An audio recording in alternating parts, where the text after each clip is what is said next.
Hello, dear students. Welcome to your own English learning channel, True Stone English Guru. I hope you all are doing really good. So ਅੱਜ ਅਸੀਂ ਤੁਹਾਡੇ ਲਈ ਲੈ ਕੇ ਆਏ ਹਾਂ IELTS the writing task 2 because ਬਹੁਤ ਸਾਰੇ ਬੱਚਿਆਂ ਨੂੰ ਰਾਈਟਿੰਗ ਟਾਸਕ 2 ਦੇ ਵਿੱਚ ਪ੍ਰੋਬਲਮ ਹੈ ਔਰ ਯੂਜੂਲੀ ਬੱਚਿਆਂ ਦਾ 5.5 ਤੇ ਜਿਹੜਾ ਬੈਂਡ ਸਕੋਰ ਅਟਕ ਜਾਂਦਾ ਹੈ। ਹੁਣ ਤੁਸੀਂ ਦੇਖੋ ਰਾਈਟਿੰਗ ਦੇ ਵਿੱਚ ਸਾਨੂੰ ਪਤਾ ਹੈ ਕਿ 40 ਮਿੰਟਸ ਸਾਨੂੰ ਮਿਲਦੇ ਨੇ। ਹੁਣ ਇਹਨਾਂ 40 ਮਿੰਟਸ ਅਸੀਂ ਦੇਖੋ ਇੱਕ ਸਟਰੋਂਗ ਆਈਡੀਆ ਤਾਂ ਰਾਈਟਿੰਗ ਟਾਸਕ ਦੇ ਵਿੱਚ ਡਿਪਿਕਟ ਕਰਨਾ ਹੀ ਕਰਨਾ ਹੈ, ਬਟ ਇਹਦੇ ਨਾਲ ਅਸੀਂ ਕੁਝ 4 ਪੈਰਾਮੀਟਰਸ ਦਾ ਧਿਆਨ ਰੱਖਣਾ ਹੈ ਜਿਹੜਾ ਕਿ ਐਗਜ਼ਾਮੀਨਰ ਤੁਹਾਡਾ ਆਇਲਸ ਰਾਈਟਿੰਗ ਟਾਸਕ 2 ਚੈੱਕ ਕਰਨ ਵੇਲੇ ਦੇਖਦਾ ਹੈ। ਸੋ ਇਹਦੇ ਵਿੱਚ 50% ਜਿਹੜਾ ਹੈ ਤੁਹਾਡਾ ਹੈ ਗ੍ਰਾਮਰ ਐਂਡ ਵੋਕੈਬਲਰੀ। ਹੁਣ ਗ੍ਰਾਮਰ ਜਿਹੜਾ ਡੈਫੀਨਿਟਲੀ ਤੁਹਾਡੀ ਗ੍ਰਾਮਰ ਅੱਛੀ ਹੋਣੀ ਚਾਹੀਦੀ ਬਿਕਾਜ਼ ਜੇ ਤੁਹਾਡੀ ਸੈਂਟੈਂਸ ਸਟਰਕਚਰ ਠੀਕ ਨਹੀਂ ਹੋਏਗਾ ਤਾਂ ਤੁਹਾਡਾ ਆਈਡੀਆ ਕਦੇ ਵੀ ਡਿਪਿਕਟ ਨਹੀਂ ਕਰ ਪਾਓਗੇ, ਕਨਵੇ ਨਹੀਂ ਹੋਏਗਾ ਤੁਸੀਂ ਕੀ ਕਹਿਣਾ ਚਾਹ ਰਹੇ ਹੋ। Then vocabulary. ਹੁਣ ਵੋਕੈਬਲਰੀ ਦਾ ਤਾਂ ਮਤਲਬ ਇਹ ਨਹੀਂ ਹੈ ਕਿ ਤੁਸੀਂ ਬਹੁਤ ਹਾਈ ਪ੍ਰੋਫਾਈਲ ਵੋਕੈਬਲਰੀ ਯੂਜ਼ ਕਰਨੀ ਹੈ। ਜਿਹੜਾ ਐਗਜ਼ਾਮੀਨਰ ਉਹ ਹਾਈ ਪ੍ਰੋਫਾਈਲ ਵੋਕੈਬਲਰੀ ਨਹੀਂ ਲੱਭ ਰਿਹਾ, ਬਲਕਿ ਤੁਸੀਂ ਵੋਕੈਬਲਰੀ ਇਦਾਂ ਦੀ ਯੂਜ਼ ਕਰਨੀ ਕਿ ਤੁਹਾਡਾ ਜਿਹੜਾ ਜੋ ਵੀ ਤੁਸੀਂ ਕਨਵੇ ਕਰਨ ਜਾ ਰਹੇ ਹੋ, ਤੁਹਾਡੇ ਜਿਹੜੇ ਪੁਆਇੰਟਸ ਨੇ ਤੁਸੀਂ ਉਹਨੂੰ ਬਹੁਤ ਈਜ਼ੀਲੀ ਔਰ ਅੱਛੇ ਤਰੀਕੇ ਨਾਲ ਐਕਸਪ੍ਰੈਸ ਕਰ ਪਾਓ ਥਰੂ ਦੈਟ ਵੋਕੈਬਲਰੀ। ਬਾਕੀ ਜਿਹੜਾ 50% ਹੈ that is task response and cohesion and coherence. These two parameters are very important ਜਿਹੜੇ ਕਿ ਬੱਚੇ ਜ਼ਿਆਦਾਤਰ ਨਜ਼ਰਅੰਦਾਜ਼ ਕਰ ਦਿੰਦੇ ਆਪਣੇ ਰਾਈਟਿੰਗ ਟਾਸਕ 2 ਵਿੱਚ। ਹੁਣ ਅੱਜ ਅਸੀਂ ਇੱਕ ਸੈਂਪਲ ਲੈ ਕੇ ਆਏ ਹਾਂ ਜਿਹੜਾ ਕਿ ਅਸੀਂ ਰੀਸੈਂਟ ਐਗਜ਼ਾਮ ਦੇ ਵਿੱਚੋਂ ਲਿੱਤਾ ਹੈ। ਅਸੀਂ ਇਸ ਐਸੇ ਨੂੰ ਡਿਸਕਸ ਕਰਾਂਗੇ ਔਰ ਅਸੀਂ ਇਹ ਚਾਰੇ ਪੈਰਾਮੀਟਰਸ ਵੀ ਡਿਸਕਸ ਕਰਾਂਗੇ ਜਿਹੜੇ ਕਿ ਬਹੁਤ ਇੰਪੋਰਟੈਂਟ ਨੇ ਤੁਹਾਡੇ ਰਾਈਟਿੰਗ ਟਾਸਕ 2 'ਚ। ਔਰ ਜੇ ਤੁਸੀਂ ਇਹਨਾਂ ਪੈਰਾਮੀਟਰਸ ਦਾ ਧਿਆਨ ਰੱਖੋਗੇ ਆਈ ਅਸ਼ੋਰ ਯੂ ਕਿ you will definitely get nice bands in your IELTS writing task 2. चलो फिर शुरू करते हैं असी आज का lesson. So the question is, there are advertisements which are directed at children such as of snacks, toys and other goods. Parents argue that these will have negative influences on their children. But the advertisers claim that advertisements provide some useful information to children. To what extent do you agree? ਹੁਣ ਇਹ ਜਿਹੜਾ question ਹੈ advertisements ਬਾਰੇ ਕਿ ਜਿਹੜੇ advertisements ਬੱਚਿਆਂ ਦੇ ਲਈ ਬਣਾਏ ਜਾਂਦੇ ਜਿਵੇਂ ਕਿ ਸਨੈਕਸ, ਟੋਇਜ਼ ਜਾਂ ਹੋਰ ਕੋਈ ਚੀਜ਼ਾਂ, ਕਹਿੰਦੇ ਪੈਰੈਂਟਸ ਇਹ ਬਿਲੀਵ ਕਰਦੇ ਨੇ, ਇਹ ਕਹਿੰਦੇ ਨੇ ਕਿ ਇਹ ਜਿਹੜੀ ਐਡਵਰਟੀਜ਼ਮੈਂਟਸ ਨੇ ਇਹਨਾਂ ਦਾ ਨੈਗੇਟਿਵ ਇਨਫਲੂਐਂਸ ਹੋਏਗਾ ਬੱਚਿਆਂ ਤੇ। ਬਟ ਐਡਵਰਟਾਈਜ਼ਰਸ ਇਹ ਕਲੇਮ ਕਰਦੇ ਨੇ ਕਿ ਐਡਵਰਟੀਜ਼ਮੈਂਟ ਜਿਹੜੀਆਂ ਨੇ ਉਹ ਯੂਸਫੁਲ ਇਨਫੋਰਮੇਸ਼ਨ ਪ੍ਰੋਵਾਈਡ ਕਰਦੀਆਂ ਨੇ ਚਿਲਡਰਨ ਦੇ। To what extent do you agree? So ਇਹ ਅਗਰੀ ਡਿਸਅਗਰੀ ਵਾਲਾ ਐਸੇ ਹੈ। ਹੁਣ ਅਸੀਂ ਇਹ ਜਿਹੜਾ ਐਸੇ ਅਸੀਂ ਇਹਦੇ 'ਚ ਵੀ 4 ਪੈਰਾਗ੍ਰਾਫਸ ਬਣਾਵਾਂਗੇ। First is introduction, second is body paragraph 1, then third is body paragraph 2 and fourth is conclusion. ਹੁਣ ਇੰਟਰੋਡਕਸ਼ਨ ਜਿਹੜੀ ਹੈ ਤੁਹਾਡੀ 40 to 60 ਵਰਡਸ ਦੀ ਹੋਣੀ ਚਾਹੀਦੀ ਹੈ। ਤੁਸੀਂ ਜ਼ਿਆਦਾ ਟਾਈਮ ਆਪਣਾ ਇੰਟਰੋਡਕਸ਼ਨ ਤੇ ਵੇਸਟ ਨਹੀਂ ਕਰਨਾ ਕਿਉਂਕਿ ਜੇ ਤੁਸੀਂ ਇੰਟਰੋਡਕਸ਼ਨ ਤੇ ਜ਼ਿਆਦਾ ਟਾਈਮ ਵੇਸਟ ਕਰ ਦੋਗੇ ਤਾਂ ਜਿਹੜੇ ਸਾਡੇ ਮੇਨ ਡਿਸਕ੍ਰਿਪਸ਼ਨ ਦੇ ਪੈਰਾਗ੍ਰਾਫਸ ਨੇ body paragraph 1 and body paragraph 2 ਉਹਦੇ ਲਈ ਤੁਸੀਂ ਆਪਣਾ ਟਾਈਮ ਵੇਸਟ ਕਰ ਰਹੇ ਹੋ। ਸੋ ਅਸੀਂ ਇੰਟਰੋਡਕਸ਼ਨ ਤੇ ਸਿਰਫ 40 to 60 ਵਰਡਸ ਲਿਖਨੇ ਹੈ ਔਰ ਹੁਣ ਅਸੀਂ ਸ਼ੁਰੂ ਕਰਾਂਗੇ ਕਿ ਅਸੀਂ ਆਪਣੀ ਇੰਟਰੋਡਕਸ਼ਨ ਕਿੱਦਾਂ ਲਿਖਣੀ ਹੈ। ਚਲੋ ਦੇਖਦੇ ਹਾਂ introduction. Many parents argue that the advertisement of snacks, toys, and other goods meant for kids have adverse effects on them. But advertisers, on their part, justify themselves, citing that they provide some useful knowledge to children. This essay, however, does not agree with their claim since their gimmicks in the name of education cannot substantiate the harm they do to the children. ਹੁਣ ਤੁਸੀਂ ਦੇਖੋ ਅਸੀਂ ਆਪਣੇ ਜਿਹੜਾ introduction ਹੈ ਅਸੀਂ question ਦੇ ਹਿਸਾਬ ਨਾਲ ਬਣਾਇਆ। ਸਾਡਾ ਜਿਹੜਾ ਕੁਐਸਚਨ ਹੈ ਉਹ 'ਚ 3 ਵਿਊ ਪੁਆਇੰਟਸ ਨੇ। ਇੱਕ ਪੈਰੈਂਟਸ ਦਾ ਵਿਊ ਹੈ ਜਿਸ 'ਚ ਪੈਰੈਂਟਸ ਇਹ ਕਹਿ ਰਹੇ ਨੇ ਕਿ ਐਡਵਰਟੀਜ਼ਮੈਂਟਸ ਦਾ ਨੈਗੇਟਿਵ ਇਫੈਕਟ ਹੈ। ਦੂਸਰਾ ਵਿਊ ਪੁਆਇੰਟ ਹੈ ਐਡਵਰਟਾਈਜ਼ਰਸ ਦਾ ਜਿਹੜੇ ਆਪਣੇ ਆਪ ਨੂੰ ਜਸਟੀਫਾਈ ਕਰ ਰਹੇ ਨੇ, ਇਹ ਕਹਿ ਰਹੇ ਨੇ ਕਿ ਐਡਵਰਟੀਜ਼ਮੈਂਟਸ ਗੁੱਡ ਨੇ, ਉਹ ਨੌਲੇਜ ਪ੍ਰੋਵਾਈਡ ਕਰਦੀਆਂ ਨੇ। ਐਂਡ ਥਰਡ ਉਹਨਾਂ ਨੇ ਪੁੱਛਿਆ ਤੁਹਾਡਾ ਕੀ opinion, to what extent do you agree? So ਅਸੀਂ ਵੀ ਇੰਟਰੋਡਕਸ਼ਨ 'ਚ ਵੀ ਅਸੀਂ ਇੱਦਾਂ ਹੀ ਕੀਤਾ, ਅਸੀਂ ਇੱਕ ਪੈਰੈਂਟਸ ਦਾ ਵਿਊ ਪੁਆਇੰਟ ਦਿੱਤਾ, ਫਿਰ ਉਸ ਤੋਂ ਬਾਅਦ ਐਡਵਰਟਾਈਜ਼ਰਸ ਦਾ ਵਿਊ ਪੁਆਇੰਟ ਦਿੱਤਾ ਐਂਡ ਥਰਡ ਦੇ ਵਿੱਚ ਅਸੀਂ ਆਪਣਾ ਵਿਊ ਪੁਆਇੰਟ ਦੇ ਦਿੱਤਾ। ਹੁਣ ਤੁਸੀਂ ਦੇਖੋ ਅਸੀਂ ਇਹਦੇ ਵਿੱਚ ਪੈਰਾਫਰੇਜ਼ਿੰਗ ਕੀਤੀ ਹੈ, ਵੋਕੈਬਲਰੀ ਯੂਜ਼ ਕੀਤੀ ਹੈ। ਦੇਖੋ many parents argue that the advertisement of snacks, toys and other goods meant for kids have adverse effects. So adverse means negative, right? So negative ਦੀ ਜਗ੍ਹਾ ਅਸੀਂ use ਕੀਤਾ adverse, influences ਦੀ ਜਗ੍ਹਾ ਅਸੀਂ use ਕੀਤਾ effects on them. But advertisers on their part justify themselves because ਆਪਣੇ ਆਪ ਨੂੰ ਸਹੀ ਪ੍ਰੂਵ ਕਰ ਰਹੇ ਨੇ, justify ਕਰਦੇ ਨੇ citing that they provide some useful knowledge, information ਦੀ ਜਗ੍ਹਾ ਅਸੀਂ use ਕਰ ਲਿਆ knowledge to children. Then third ਦੇਖੋ ਦਿਸ ਐਸੇ, ਅਸੀਂ ਥਰਡ ਪਰਸਨ ਦੇ ਵਿੱਚ ਆਪਣਾ ਵਿਊ ਪੁਆਇੰਟ ਲਿਖਾਂਗੇ, ਆਈ ਔਰ ਵੀ ਦਾ ਯੂਸੇਜ ਨਹੀਂ ਕਰਾਂਗੇ, ਅਸੀਂ ਲਿਖਿਆ ਦਿਸ ਐਸੇ। ਹਾਊਐਵਰ ਹੁਣ ਇੱਥੇ ਅਸੀਂ ਆਪਣਾ ਥੀਸਿਸ ਸਟੇਟਮੈਂਟ ਦੇ ਵਿੱਚ ਅਸੀਂ ਆਪਣਾ ਵਿਊ ਪੁਆਇੰਟ ਦੇਤਾ ਕਿ ਅਸੀਂ ਕੀ ਬਿਲੀਵ ਕਰਦੇ ਹਾਂ। ਅਸੀਂ ਲਿਖਤਾ ਕਿ ਅਸੀਂ ਜੋ ਐਡਵਰਟਾਈਜ਼ਰਸ ਕਹਿ ਰਹੇ ਨੇ ਕਿ ਉਹ ਨੌਲੇਜ ਪ੍ਰੋਵਾਈਡ ਕਰਦੇ ਨੇ, ਅਸੀਂ ਇਸ ਚੀਜ਼ ਤੋਂ ਬਿਲਕੁਲ ਅਗਰੀ ਨਹੀਂ ਕਰਦੇ। ਅਸੀਂ ਇਹ ਵਿਊ ਪੁਆਇੰਟ ਦੇਤਾ that does not agree with their claim, their means advertisers the claim, ਕਿ since their gimmicks means ਚਲਾਕੀਆਂ, ਕਿਹਦੇ gimmicks, ਐਡਵਰਟਾਈਜ਼ਰਸ ਦੇ, ਉਹਨਾਂ ਦੀ ਜਿਹੜੀਆਂ ਚਲਾਕੀਆਂ ਗਿਮਿਕਸ ਇਨ ਦ ਨੇਮ ਆਫ ਐਜੂਕੇਸ਼ਨ, ਕਿ ਜਿਹੜੇ ਕਹਿ ਰਹੇ ਕਿ ਨੌਲੇਜ ਪ੍ਰੋਵਾਈਡ ਕਰ ਰਹੇ ਨੇ, ਸੋ ਉਹਨਾਂ ਨੇ ਸਿਰਫ ਆਪਣੀ ਚਲਾਕੀਆਂ ਨੂੰ ਢੱਕਣ ਲਈ ਕਿਹਾ ਕਿ ਨੌਲੇਜ ਪ੍ਰੋਵਾਈਡ ਕਰੇ, ਐਜੂਕੇਟ ਕਰੇ, cannot substantiate the harm they do to the children. So ਕਹਿੰਦੇ ਜਿਹੜੀਆਂ ਚਲਾਕੀਆਂ ਕਰ ਰਹੇ ਨੇ ਇਹ ਕਹਿ ਕੇ ਕਿ ਹਾਂਜੀ ਵੀ ਇਹ ਐਜੂਕੇਸ਼ਨ ਅਸੀਂ ਪ੍ਰੋਵਾਈਡ ਕਰ ਰਹੇ ਹਾਂ, ਕਹਿੰਦੇ ਇਹ ਆਪਣੇ ਆਪ ਨੂੰ ਸਹੀ ਸਾਬਿਤ ਨਹੀਂ ਕਰ ਸਕਦੇ। ਸਬਸਟੈਂਸ਼ੀਏਟ ਮੀਨਸ ਸਹੀ ਸਾਬਿਤ ਕਰਨਾ, ਸੋ ਆਪਣੇ ਆਪ ਨੂੰ ਸਹੀ ਪ੍ਰੂਫ ਨਹੀਂ ਕਰ ਸਕਦੇ ਕਿਉਂਕਿ ਉਹ ਹਾਰਮ ਕਰ ਰਹੇ ਨੇ ਬੱਚਿਆਂ ਨੂੰ through these advertisements, right. So students ਤੁਸੀਂ ਇਸ ਚੀਜ਼ ਦਾ ਧਿਆਨ ਰੱਖਣਾ ਕਿ ਜਦ ਵੀ ਤੁਸੀਂ ਥੀਸਿਸ ਸਟੇਟਮੈਂਟ ਲਿਖਣੀ ਹੈ ਉਹਦੇ ਤੁਸੀਂ ਆਪਣਾ ਰੀਜ਼ਨ ਜ਼ਰੂਰ ਦੇਣਾ ਸਿੰਸ ਜਾਂ ਐਜ਼ ਲਗਾ ਕੇ ਕਿ ਤੁਸੀਂ ਅਗਰੀ ਕਰ ਰਹੇ ਹੋ ਕਿਉਂ ਕਰ ਰਹੇ ਹੋ, ਡਿਸਐਗਰੀ ਕਰ ਰਹੇ ਹੋ ਕਿਉਂ ਕਰ ਰਹੇ ਹੋ। ਹੁਣ ਦੇਖੋ ਇਸ ਐਸੇ 'ਚ ਅਸੀਂ ਡਿਸਐਗਰੀ ਕਰ ਰਹੇ ਹਾਂ, ਨਾਲ ਸਿੰਸ ਲਗਾ ਕੇ ਇਹ ਰੀਜ਼ਨ ਦੇ ਦਿੱਤਾ ਕਿ ਉਹਨਾਂ ਦੇ ਜਿਹੜੇ ਗਿਮਿਕਸ ਨੇ ਜਾਂ ਜਿਹੜੀਆਂ ਉਹਨਾਂ ਦੀਆਂ ਚਲਾਕੀਆਂ ਨੇ ਇਨ ਦ ਨੇਮ ਆਫ ਐਜੂਕੇਸ਼ਨ, ਉਹਨਾਂ ਦਾ ਜੋ ਹਾਰਮ ਕਰਦੇ ਨੇ ਬੱਚਿਆਂ ਨੂੰ ਉਹਨੂੰ ਛੁਪਾ ਨਹੀਂ ਸਕਦਾ, ਉਹਨੂੰ ਸਪੋਰਟ ਨਹੀਂ ਕਰ ਸਕਦਾ। ਹੁਣ ਤੁਸੀਂ ਦੇਖੋ ਅਸੀਂ ਗੱਲ ਕੀਤੀ ਵੋਕੈਬਲਰੀ ਯੂਜ਼ ਹੋ ਗਈ, ਗ੍ਰਾਮਰ ਬੇਸਡ ਸਾਡਾ ਬਿਲਕੁਲ ਸੈਂਟੈਂਸ ਸਟਰਕਚਰ ਬਿਲਕੁਲ ਸਹੀ ਹੈ। ਹੁਣ ਅਸੀਂ ਗੱਲ ਕਰਦੇ ਹਾਂ ਵਾਟ ਇਜ਼ ਕੋਹੀਜਨ ਐਂਡ ਕੋਹਰੈਂਸ। ਹੁਣ ਤੁਸੀਂ ਦੇਖੋ ਕਿ ਅਸੀਂ ਇਹਦੇ ਵਿੱਚ ਯੂਜ਼ ਕੀਤਾ ਪਹਿਲੀ ਲਾਈਨ ਦੇ ਵਿੱਚ ਅਸੀਂ ਪੈਰੈਂਟਸ ਦਾ ਵਿਊ ਪੁਆਇੰਟ ਦੇ ਕੇ ਉਸ ਤੋਂ ਬਾਅਦ ਅਸੀਂ ਯੂਜ਼ ਕੀਤਾ ਬਟ ਐਡਵਰਟਾਈਜ਼ਰਸ। ਹੁਣ ਬਟ ਕਿੱਥੇ ਯੂਜ਼ ਹੁੰਦਾ ਹੈ, ਜਦ ਅਸੀਂ ਕੋਈ ਓਪੋਜ਼ਿਟ ਵਿਊ ਪੁਆਇੰਟ ਦਿੰਦੇ। ਅਸੀਂ ਦੋ ਲਾਈਨਸ ਯੂਜ਼ ਕੀਤੀਆਂ, ਪੈਰੈਂਟਸ ਦੀ ਗੱਲ ਕੀਤੀ ਔਰ ਉਸ ਤੋਂ ਬਾਅਦ ਐਡਵਰਟਾਈਜ਼ਰਸ ਦੀ ਗੱਲ ਕੀਤੀ, ਕਿਉਂਕਿ ਪੈਰੈਂਟਸ ਦਾ ਵਿਊ ਪੁਆਇੰਟ ਐਡਵਰਟਾਈਜ਼ਰਸ ਦੇ ਵਿਊ ਪੁਆਇੰਟ ਤੋਂ ਬਿਲਕੁਲ ਓਪੋਜ਼ਿਟ ਹੈ ਔਰ ਅਸੀਂ ਵਿੱਚ ਯੂਜ਼ ਕੀਤਾ ਬਟ। ਸੋ ਜਿਹੜਾ ਬਟ ਹੈ ਇੱਕ ਕਨੈਕਟਰ ਹੈ ਜਿਹੜਾ ਕਿ ਕੋਹੀਜਨ ਸ਼ੋ ਕਰਦਾ ਹੈ ਦੋਨੋਂ ਲਾਈਨਸ 'ਚ। ਸੋ ਪਹਿਲੀ ਲਾਈਨ ਪੈਰੈਂਟਸ ਵਾਲੀ, ਉਸ ਤੋਂ ਬਾਅਦ ਐਡਵਰਟਾਈਜ਼ਰਸ ਦੀ ਲਾਈਨ ਹੈ ਵਿੱਚ ਅਸੀਂ ਯੂਜ਼ ਕੀਤਾ ਬਟ, ਔਰ ਇਹ ਇਹਨਾਂ ਦੋਨੋਂ ਲਾਈਨਸ ਨੂੰ ਕਨੈਕਟ ਕਰ ਰਹੀ ਹੈ ਬਿਕੋਜ਼ ਦੋਨੋਂ ਓਪੋਜ਼ਿਟ ਵਿਊਜ਼ ਨੇ। ਸੋ ਬਟ, ਐਜ਼ ਸੱਚ, ਹਾਊਐਵਰ, ਇੱਦਾਂ ਦੇ ਸਾਰੇ ਜਿਹੜੇ ਕਨੈਕਟਰਸ ਨੇ ਇਹ ਕੋਹੀਜਨ ਸ਼ੋ ਕਰਦੇ ਨੇ ਲਾਈਨਸ ਵਿੱਚ ਔਰ ਤੁਸੀਂ ਜ਼ਰੂਰ ਇਹਨੂੰ ਯੂਜ਼ ਕਰਨਾ। ਨੈਕਸਟ ਦੇਖੋ ਜਦ ਅਸੀਂ ਥੀਸਿਸ ਸਟੇਟਮੈਂਟ ਲਿਖਿਆ ਦਿਸ ਐਸੇ, ਉਸ ਤੋਂ ਬਾਅਦ ਅਸੀਂ ਹਾਊਐਵਰ ਯੂਜ਼ ਕੀਤਾ। ਸੋ ਇਹ ਜਿਹੜੇ ਨੇ ਕਨੈਕਟਰਸ ਜਿਹੜੇ ਯੂਜ਼ ਕਰਨੇ ਤੁਸੀਂ ਵੀ ਆਪਣੇ ਰਾਈਟਿੰਗ ਟਾਸਕ 2 ਦੇ ਵਿੱਚ, ਬਿਕਾਜ਼ ਦੀ ਸ਼ੋਜ਼ ਕੋਹੀਜਨ, ਰਾਈਟ। ਹੁਣ ਜੇ ਅਸੀਂ ਸੌਖੇ ਸ਼ਬਦਾਂ 'ਚ ਦੱਸੀਏ ਕਿ ਕੋਹੀਜਨ ਕੀ ਹੈ, ਮੈਂ ਤੁਹਾਨੂੰ ਇੱਕ ਸਿੰਪਲ ਐਗਜ਼ਾਮਪਲ ਦੇ ਕੇ, ਇੱਕ ਫਨੀ ਐਗਜ਼ਾਮਪਲ ਦੇ ਕੇ ਸਮਝਾਉਂਦੀ ਹਾਂ। ਚਲੋ ਥੋੜਾ ਜਿਹਾ ਕਲਾਸ 'ਚ ਫਨ ਵੀ ਹੋ ਜਾਏਗਾ।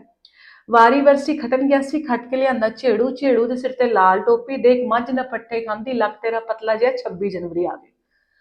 ਹੁਣ ਤੁਸੀਂ ਦੇਖੋ ਅਸੀਂ ਮੈਂ ਜਿੰਨੀਆਂ ਵੀ ਚੀਜ਼ਾਂ ਬੋਲੀਆਂ ਇਹਦੇ ਦਾ ਕੋਈ ਸਿਰ ਪੈਰ ਨਹੀਂ ਆਪਸ ਵਿੱਚ ਸੈਂਟੈਂਸਸ 'ਚ। ਵੀ ਝੇੜੂ ਦੇ ਸਿਰ ਤੇ ਲਾਲ ਟੋਪੀ, ਦੇਖ ਮੱਝ ਨਾ ਪੱਠੇ ਖਾਂਦੀ, ਲੱਕ ਤੇਰਾ ਪਤਲਾ ਜਿਹਾ, 26 ਜਨਵਰੀ ਆ ਗਈ, ਇਹਨਾਂ ਸਾਰੇ ਸੈਂਟੈਂਸਸ ਦਾ ਆਪਸ 'ਚ ਕੋਈ ਕਨੈਕਸ਼ਨ ਨਹੀਂ ਹੈ।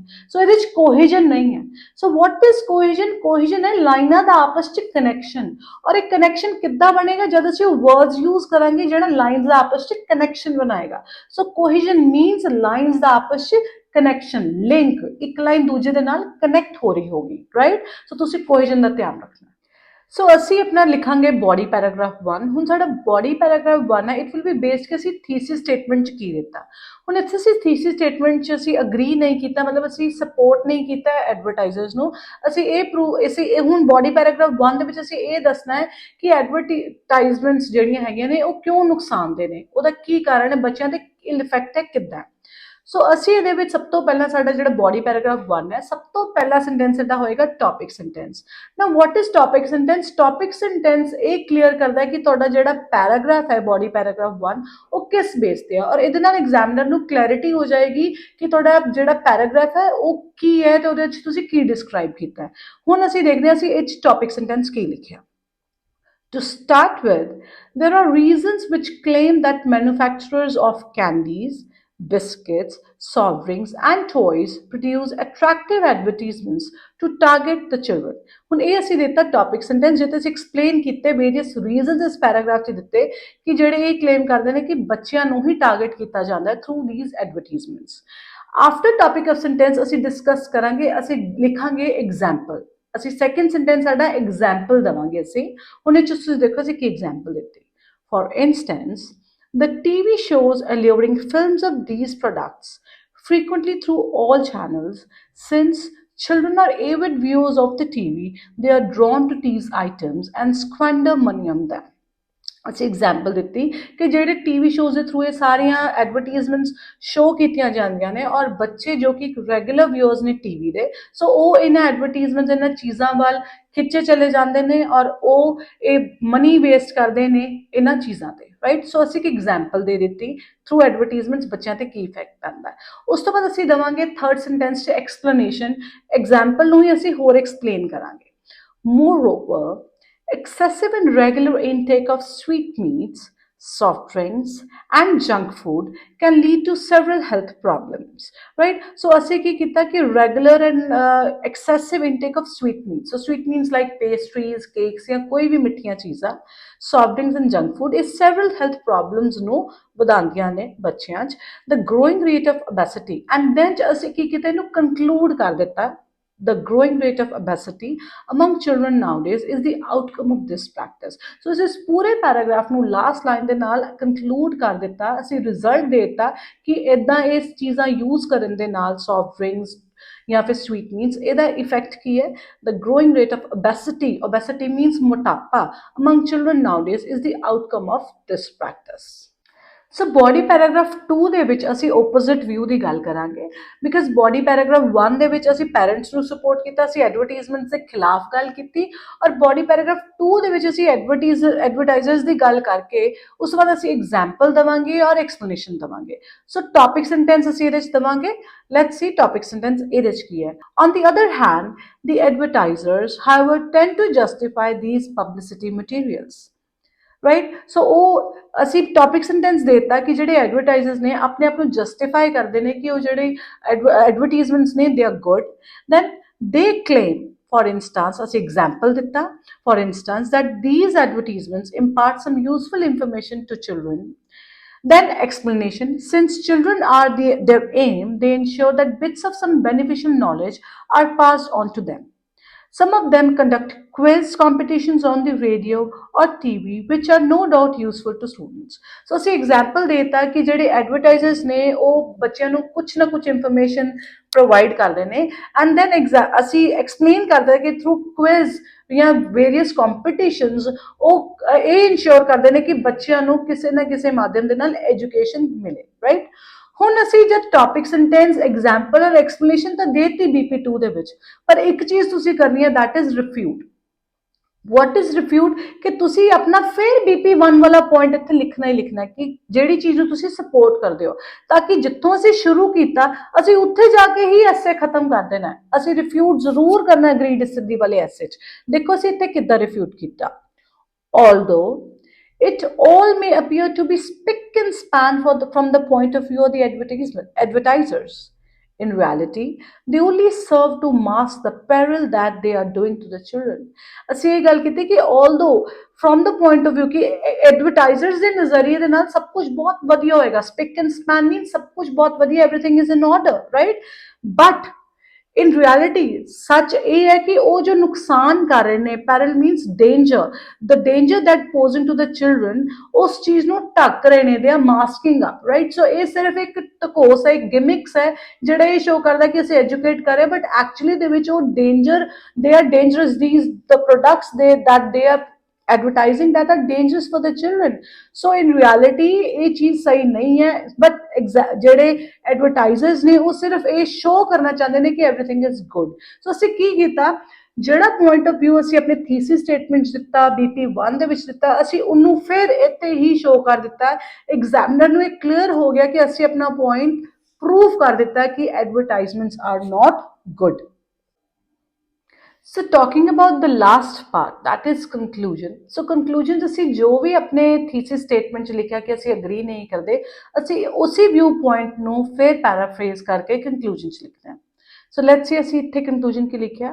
After analyzing these arguments, because ਅਸੀਂ ਦੋਨੋਂ ਤਰ੍ਹਾਂ ਦੇ arguments ਲਿਖੇ, parents ਦੇ ਵੀ ਔਰ advertisers ਦੇ ਵੀ, it can be seen that the glossy advertisements of delicacies on TV, radio, periodicals and the like prompt youngsters to consume harmful food. So ਕਹਿੰਦੇ glossy means ਚਮਕਦਾਰ ਐਡਵਰਟਾਈਜ਼ਮੈਂਟ ਜਿਹੜੀਆਂ ਟੀਵੀ ਤੇ show ਕਰਦੇ ਨੇ ਜਾਂ ਫਿਰ ਰੇਡੀਓ ਤੇ, periodicals ਤੇ ਜਾਂ ਹੋਰ ਕਿਸੇ ਐਸੇ ਸੋਸ਼ਲ ਮੀਡੀਆ ਦੇ ਮਾਧਿਅਮ ਤੇ, they prompt youngsters to consume harmful food. Prompt means encourage.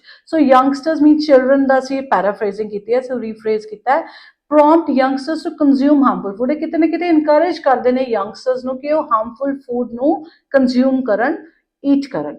The claim of advertisers about providing useful information to children does not elevate the real problem. So ਜਿਹੜੇ advertisers ਨੇ, ਜਿਹੜੇ claims ਜੋ ਉਹਨਾਂ ਨੇ ਕੀਤੇ ਨੇ, ਕਹਿੰਦੇ about providing useful information so to children does not elevate, so a real problem ਨੂੰ ease ਜਾਂ ਖਤਮ ਨਹੀਂ ਕਰਦੇ.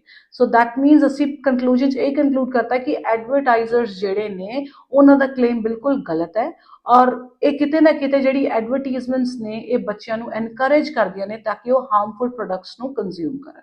ਸੋ ਦੈਟਸ ਇਟ, ਇਹ ਹੈ ਸਾਡਾ ਕੰਕਲੂਜਨ.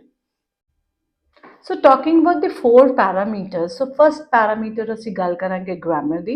ਇਹਦੇ ਵਿੱਚ ਅਸੀਂ different sentences ਦਾ use ਕੀਤਾ ਹੈ, grammar sentences use ਕੀਤੇ, ਬਿਲਕੁਲ correct sentences ਔਰ complex compound and simple sentences the use ਕੀਤਾ. ਹੁਣ ਤੁਸੀਂ ਦੇਖੋ BP1 ਦੇ ਵਿੱਚ ਅਸੀਂ complex sentences use ਕੀਤਾ. There are reasons which claim that manufacturers of candies, biscuits, soft drinks and toys produce attractive advertisements to target the children. Complex sentence the use ਹੋਇਆ ਹੈ. So ਬਹੁਤ ਸਾਰੇ different sentences ਦਾ ਅਸੀਂ use ਕੀਤਾ ਹੈ. Talking about vocabulary, ਅਸੀਂ different vocabulary use ਕੀਤੀ, ਪੈਰਾਫਰੇਜ਼ਿੰਗ ਕੀਤੀ, ਰੈਪੀਟੇਸ਼ਨ ਕੱਟ ਕੀਤੀ. ਜਿਵੇਂ ਤੁਸੀਂ ਦੇਖੋ ਅਸੀਂ ਇੰਟਰੋਡਕਸ਼ਨ ਦੇ ਵਿੱਚ ਅਸੀਂ ਇਨਫੋਰਮੇਸ਼ਨ ਦੀ ਜਗ੍ਹਾ ਨੌਲੇਜ ਯੂਜ਼ ਕੀਤਾ, ਨੈਗੇਟਿਵ ਦੀ ਜਗ੍ਹਾ ਐਡਵਰਸ, ਇਨਫਲੂਐਂਸ ਦੀ ਜਗ੍ਹਾ ਇਫੈਕਟਸ, ਐਂਡ ਉਸ ਤੋਂ ਬਾਅਦ ਫਿਰ ਅਸੀਂ BP1 ਦੇ ਵਿੱਚ ਸਕੁਐਂਡਰ, target, alluring, attractive, sweetmeats, junk food. Then BP2 ਦੇ ਵਿੱਚ ਅਸੀਂ ਬਹੁਤ ਸਾਰੇ vocabulary words use ਕੀਤੇ, beneficial, spick and span, so vocabulary use ਕੀਤੀ. Talking about task response, now task response is ਕਿ ਜੋ ਸਾਨੂੰ ਐਗਜ਼ਾਮਨਰ ਨੇ ਕੁਐਸਚਨ ਪੁੱਛਿਆ ਅਸੀਂ ਉਹਦਾ ਸਹੀ ਤਰੀਕੇ ਨਾਲ ਜਵਾਬ ਦਿੱਤਾ. ਜੋ ਸਾਨੂੰ ਐਗਜ਼ਾਮਨਰ ਨੇ ਕੁਐਸਚਨ ਪੁੱਛਿਆ ਅਸੀਂ ਉਹਦਾ ਸਹੀ ਤਰੀਕੇ ਨਾਲ ਜਵਾਬ ਦਿੱਤਾ. ਹੁਣ ਇਹਦੇ 'ਚ ਉਹਨੇ ਐਡਵਰਟੀਜ਼ਮੈਂਟਸ ਦੀ ਗੱਲ ਕੀਤੀ ਔਰ ਸਾਨੂੰ ਪੁੱਛਿਆ to what extent do you agree. ਅਸੀਂ ਥੀਸਿਸ ਸਟੇਟਮੈਂਟ 'ਚ ਵੀ ਅਸੀਂ ਆਪਣਾ ਸਪੋਰਟ ਕੀਤਾ ਔਰ ਉਸ ਤੋਂ ਬਾਅਦ ਪੂਰੇ ਐਸੇ ਦੇ ਵਿੱਚ ਚਾਹੇ BP1 ਸੀ, ਚਾਹੇ ਰਿਫਿਊਟ ਕਰਕੇ, ਚਾਹੇ ਕੰਕਲੂਡ ਕਰਕੇ, ਅਸੀਂ ਇਸ ਚੀਜ਼ ਨੂੰ ਪੂਰੇ ਐਸੇ ਵਿੱਚ ਅਸੀਂ ਟਾਸਕ ਰਿਸਪੌਂਸ ਨੂੰ ਅਚੀਵ ਕੀਤਾ, ਇਹ ਦੱਸ ਕੇ ਕਿ ਅਸੀਂ ਇਸ ਵਿਊ ਪੁਆਇੰਟ ਜਾਂ ਐਡਵਰਟਾਈਜ਼ਮੈਂਟਸ ਨੂੰ ਦੇ ਨੂੰ ਸਪੋਰਟ ਨਹੀਂ ਕਰਦੇ. ਸੋ ਪੂਰਾ ਜਿਹੜਾ ਐਸੇ ਹੈ ਇਸ ਚੀਜ਼ ਨੂੰ ਸਪੋਰਟ ਕਰ ਰਿਹਾ ਹੈ, ਐਗਜ਼ਾਮਪਲਸ ਵੀ ਉਸ ਤਰੀਕੇ ਨਾਲ ਦਿੱਤੇ ਨੇ, ਜਸਟੀਫਿਕੇਸ਼ਨ ਵੀ ਉਸ ਤਰੀਕੇ ਨਾਲ ਦਿੱਤੀ ਹੈ. ਸੋ ਟਾਸਕ ਰਿਸਪੌਂਸ ਅਸੀਂ ਇਸ ਐਸੇ 'ਚ 100% ਅਚੀਵ ਕੀਤਾ. ਸੋ ਟਾਕਿੰਗ ਅਬਾਊਟ ਕੋਹੀਜਨ, ਮੈਂ ਆਲਰੇਡੀ ਤੁਹਾਨੂੰ ਦੱਸ ਚੁੱਕੀ ਹਾਂ ਕਿ ਲਾਈਨਸ ਦਾ ਆਪਸ 'ਚ ਲਿੰਕ ਜਿਹੜੇ ਵਰਡ ਸਥਾਪਿਤ ਕਰਦੇ ਨੇ ਉਹ ਕੋਹੀਜਨ ਹੁੰਦਾ ਹੈ. ਦੇਖੋ BP1 ਦੇ ਵਿੱਚ ਅਸੀਂ ਸਿੰਸ ਵਰਡ ਯੂਜ਼ ਕੀਤਾ, ਰਾਈਟ. ਉਸ ਤੋਂ ਬਾਅਦ ਅਸੀਂ ਯੂਜ਼ ਕੀਤਾ ਮੋਰ ਓਵਰ, ਜਿਹੜੇ ਕਿ ਲਿੰਕਸ ਬਣਾ ਰਹੇ ਨੇ. BP2 ਦੇ ਵਿੱਚ ਅਗੇਨ ਅਸੀਂ ਸਿੰਸ ਵਰਡ ਯੂਜ਼ ਕੀਤਾ, ਆਲਦੋ ਵਰਡ ਯੂਜ਼ ਕੀਤਾ. ਸੋ ਇਹ ਸਾਡੀ ਕੋਹੀਜਨ ਹੈ. So talking about coherence, now what is coherence? ਜਦ ਪੈਰਾਗ੍ਰਾਫਸ ਦਾ ਆਪਸ 'ਚ ਲਿੰਕ ਸਥਾਪਿਤ ਹੋਵੇ. ਤੁਸੀਂ ਦੇਖੋ BP1 ਦੇ ਵਿੱਚ ਅਸੀਂ ਬਿਗਨ 'ਚ ਲਿਖਿਆ ਟੂ ਸਟਾਰਟ ਵਿਦ, ਇਹਦਾ ਮਤਲਬ ਇਹ ਦੱਸ ਰਿਹਾ ਕਿ ਇਹਦੇ 'ਚ ਅਸੀਂ ਬਿਗਨਿੰਗ ਕਰਨ ਲੱਗੇ ਹਾਂ, ਸਿਰਫ ਪੁਆਇੰਟਸ ਦੇਣ ਲੱਗੇ ਹਾਂ. BP2 ਦੇ ਵਿੱਚ ਅਸੀਂ ਲਿਖਿਆ on the other hand, that means ਇਹ ਲਾਈਨ ਸ਼ੋ ਕਰਦੀ ਹੈ ਕਿ ਹਾਂਜੀ ਅਸੀਂ ਹੁਣ ਕੰਟਰਾਸਟ ਵਿਊ ਦੇ ਲੱਗੇ ਹਾਂ, ਓਪੋਜ਼ਿਟ ਗੱਲ ਕਰਨ ਲੱਗੇ ਹਾਂ. ਐਂਡ ਐਂਡ 'ਚ ਅਸੀਂ ਲਿਖਤਾ after ਐਨਾਲਾਈਜ਼ਿੰਗ the arguments, that means conclusion ਦੀ ਗੱਲ ਕੀਤੀ, ਟੂ ਕੰਕਲੂਡ. ਸੋ ਇਹ ਜਿਹੜੇ ਨੇ ਇਹ ਵਰਡਸ ਜਿਹੜੇ ਨੇ ਆਪਸ 'ਚ ਕੋਹਰੈਂਸ ਬਣਾ ਰਹੇ ਨੇ ਇਹਨਾਂ ਚਾਰਾਂ ਪੈਰਾਗ੍ਰਾਫਸ ਦੀ. ਸੋ ਅਸੀਂ ਕੋਹਰੈਂਸ, ਕੋਹੀਜਨ, ਟਾਸਕ ਰਿਸਪੌਂਸ, ਗ੍ਰਾਮਰ, ਵੋਕੈਬਲਰੀ, ਸਾਰੇ ਜਿਹੜੇ ਚਾਰੋਂ ਪੈਰਾਮੀਟਰਸ ਨੇ ਉਹਨਾਂ ਨੂੰ ਫੁੱਲੀ ਅਚੀਵ ਕੀਤਾ ਆਪਣੇ ਐਸੇ ਦੇ ਵਿੱਚ. Thank you for watching this video. I hope this video would be beneficial for you all. So in the upcoming videos, we'll be bringing a lot of videos on IELTS, PT and especially on English learning from basic to advanced. So give it a like and subscribe our channel, and do tell me in the comment box, give your feedback that how you like the video, and thank you for watching this video. Hope to see you soon again. Keep learning, keep practicing, keep subscribing your only English learning channel, True Stone English Guru.